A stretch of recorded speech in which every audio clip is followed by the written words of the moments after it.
ఈ సంకేతాలు కనిపిస్తే మీ ఇంట్లో దేవతలు తిరుగుతున్నట్లే.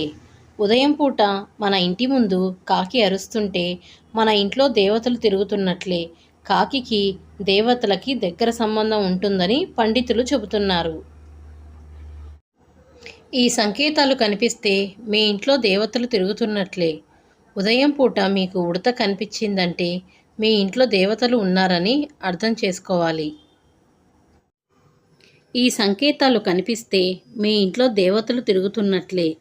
ఉదయం బ్రహ్మముహూర్తంలో అంటే తెల్లవారుజామున 3-5 గంటల మధ్యలో ఎవరికైనా మెలకువ వస్తుందంటే వారింట్లో దేవతలు ఉన్నారని తెలుసుకోవాలి.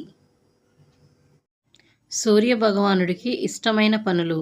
ఆదివారం ఆదిత్య హృదయ స్తోత్రం పారాయణం చేస్తే సూర్యనారాయణ అనుగ్రహం త్వరగా లభిస్తుంది. ఆదివారం మద్యం మాంసం ముట్టని వారి ఇంట్లో లక్ష్మీదేవి కొలువై ఉంటుంది. సూర్యభగవానుడికి ఇష్టమైన పనులు. ఆదివారం ఉదయనే తులసి మొక్కకు నమస్కారం చేయాలి. ఆదివారం ఆడవారు మగవారితో విభేదాలు ఏర్పరచుకోవటం వల్ల సూర్యనారాయణుడికి ఆగ్రహిస్తాడు. సూర్యనారాయణుడికి కొబ్బరికాయ కొడితే కోరికలు త్వరగా నెరవేరుతాయి.